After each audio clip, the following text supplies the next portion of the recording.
अस्सलामुअलैकुम। फैज़ news bulletin के साथ मैं हूं जाहिद मिर्ज़ा। सबसे पहले एक नज़र अब तक की खबरों पर। पाकिस्तान इस्तेहकाम पार्टी के सरबराह जहांगीर तरीन ने वतन वापसी के बाद मुल्क भर में सियासी राबते तेज़ कर दिए हैं। मीडिया रिपोर्ट्स के मुताबिक जहांगीर तरीन के सियासी राबतों के बाद पंजाब में 30 से ज़ायद साबिक अरकान असम्बली के पाकिस्तान इस्तेहकाम पार्टी में शमूलियत का इम्कान है।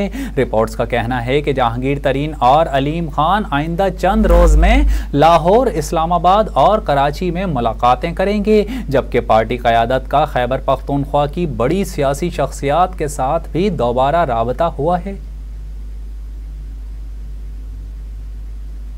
वज़ीर मुमलिकत बराए पेट्रोलियम डॉक्टर मुसद्दिक मलिक का कहना है कि हमारी हुकूमत ख़त्म और इलेक्शन मुहिम शुरू होगी तो नवाज शरीफ वतन वापस आ जाएंगे और वही हमारी इलेक्शन मुहिम की क़यादत भी करेंगे।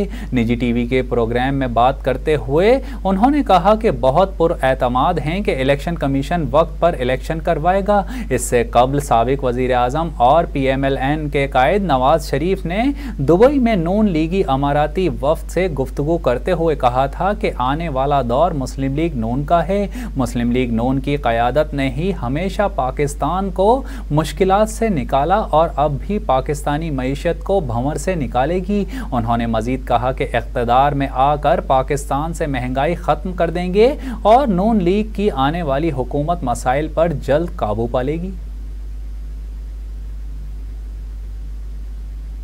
खबर शामिल करते हैं और आपको बताएं, हाफिज नईमुर रहमान के बयान पर रद्द अमल देते हुए वजीर बल्दियात सिंध नासिर हुसैन शाह ने कहा है कि हाफिज नईमुर रहमान ने मेयर का इलेक्शन हारने के बाद तोता फाल निकालने का काम शुरू कर दिया है। उन्होंने कहा कि तोते ने हाफिज नईम को बिलावल के वजीर आज़म ना बनने की गलत फाल निकाल कर दी है।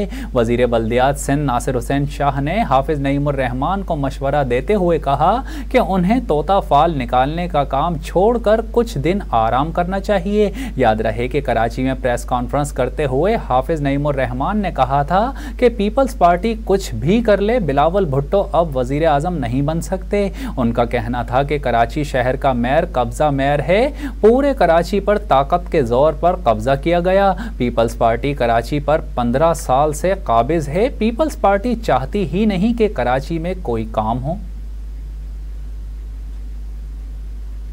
पाकिस्तान ने आलमी मालियाती इदारे की एक और शर्त तस्लीम कर ली, अवाम को एक और महंगाई के तूफान का सामना करना पड़ेगा। आलमी मालियाती इदारे की शर्त के तहत अगले माली साल के लिए 12 जुलाई को आलमी इदारे के एग्जीक्यूटिव बोर्ड के इजलास से कबल गैस की कीमत में 45 था 50, जबकि बिजली की कीमतें 3.5 से 4 रुपये फ़ी यूनिट तक बढ़ाना होंगी। वजारत तवानाई के आला अफसर के मुताबिक कीमतें बढ़ाने से स्टाफ सतह पर IMF से मुत्तफ़िका $3 अरब के स्टैंड बाय एग्रीमेंट की राह हमवार होगी। तवानाई के शोबे के गर्दिशी कर्जे का हजम 4300 अरब रुपए तक जा पहुंचा है, जिसमें 1700 अरब रुपए तेल और गैस और 2600 अरब रुपए बिजली के शोबे के हैं। IMF की शर्त पर नेपरा की जानिब से कीमतों में इजाफे का ऐलान जल्द ही मुतवक्के है। ताहम टैरिफ में परेशान कुन बात बेस टैरिफ में इस्तेदादी चार्जेस में गुज़िश्ता माली साल के 57 के मुकाबले में 63% इजाफा है। इस तरह सारिफीन पर इस मद में 1.3 से 1.5 ट्रिलियन रुपए का इजाफी बोझ पड़ेगा।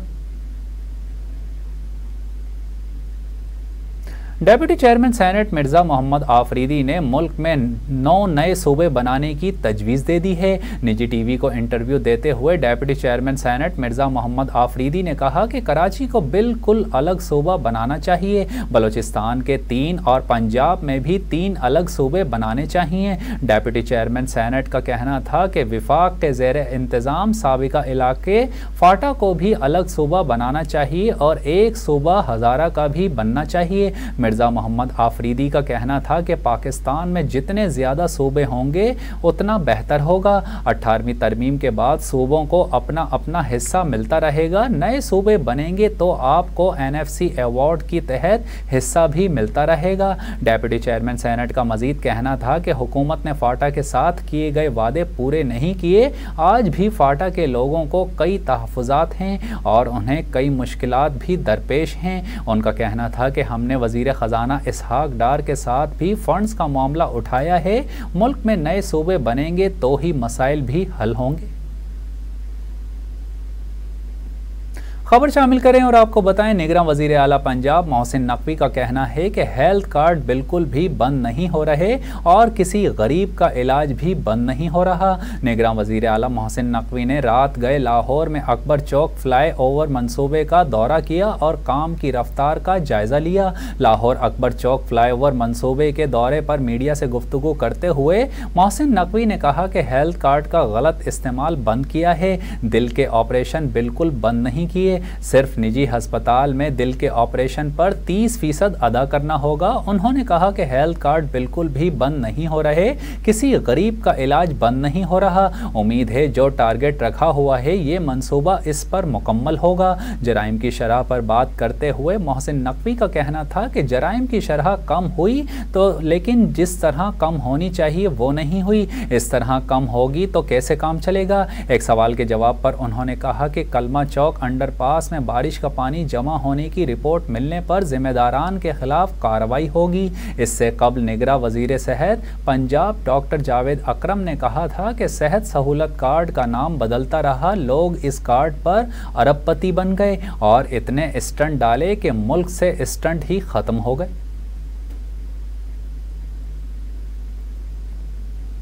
यहाँ आपको बताएं, ईद की तादीलात के बाद कारोबारी हफ्ते के आगाज़ में अमरीकी डॉलर के मुकाबले में रुपए की कदर में बेहतरी देखी जा रही है।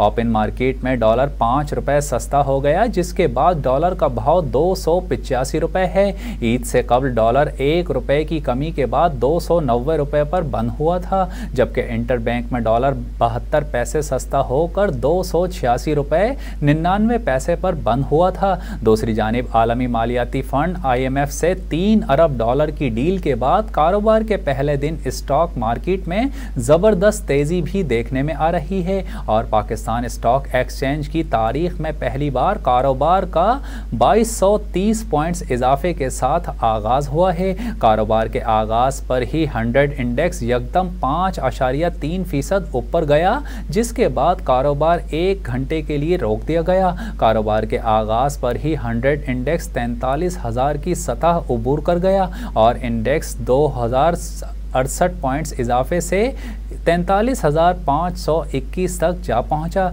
1 घंटे बाद पाकिस्तान स्टॉक मार्केट में कारोबार का दोबारा आगाज़ मस्बत अंदाज में हुआ और 100 इंडेक्स 5.62% इजाफे से 43,783 पर जा चुका है।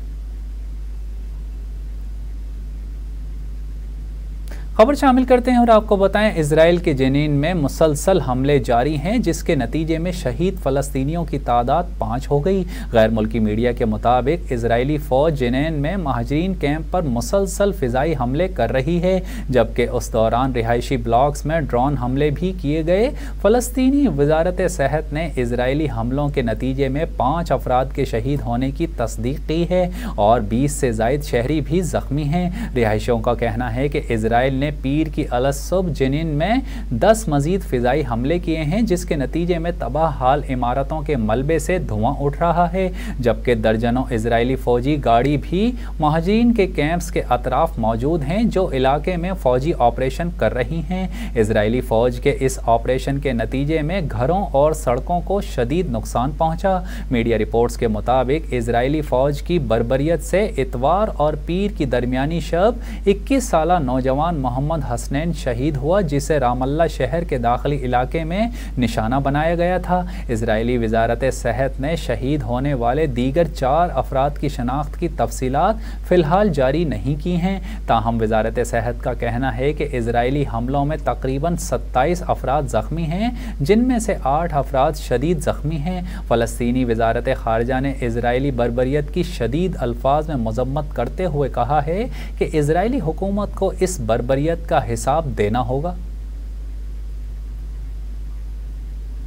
और अब एक नज़र फैज़ स्पोर्ट्स पर। भारत के साबिक कप्तान सुनील गावस्कर ने वर्ल्ड कप 2023 में पाकिस्तान और ऑस्ट्रेलिया से मुकाबले को भारत के लिए फ़ायदेमंद करार दिया है। भारतीय मीडिया के मुताबिक साबिक भारतीय कप्तान सुनील गावस्कर ने कहा है कि भारत को आईसीसी क्रिकेट वर्ल्ड कप के मेज़बान होने का फ़ायदा है। सुनील गावस्कर ने कहा कि भारत को ऑस्ट्रेलिया और पाकिस्तान से इब्तिदा में खेलने का फ़ायदा होगा, क्योंकि अच्छी टीम से आगाज़ में ही खेलना हो जाए तो अच्छा होता है। अगर आप निस्बतन कमज़ोर टीम से बाद में खेलते हैं तो आप ज़रूरत के मुताबिक मार्जिन से जीतने की कोशिश कर सकते हैं। साबिक भारतीय कप्तान ने भारत का ऑस्ट्रेलिया से मुकाबला मुश्किल करार देते हुए कहा कि भारत के लिए लाजमी तौर पर जीतने वाले मैच में ऑस्ट्रेलिया से मुकाबला मुश्किल होता है। वाज़ेह रहे कि वर्ल्ड कप में भारत ऑस्ट्रेलिया के खिलाफ 8 अक्टूबर को चेन्नई में खेलेगा, जबकि भारत और पाकिस्तान की टीम्स के दरमियान मैच 15 अक्टूबर को अहमदाबाद में होगा।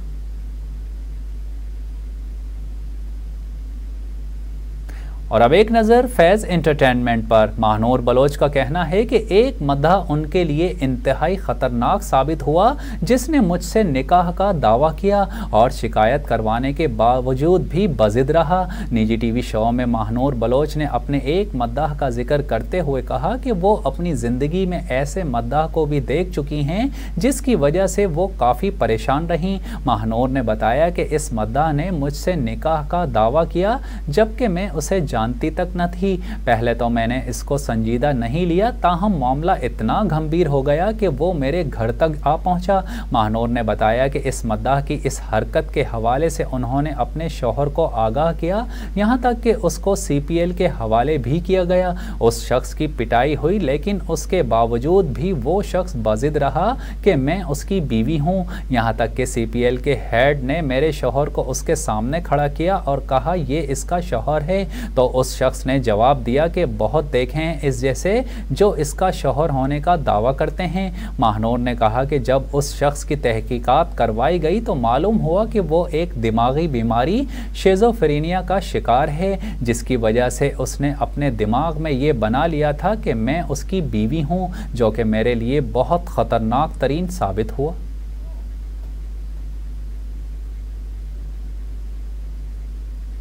न्यूज़ बुलेटिन से फिल वक्त इतना ही। मज़ीद खबरों और अपडेट्स के लिए देखते रहिए फैज़ न्यूज़, हमारे साथ रहिए।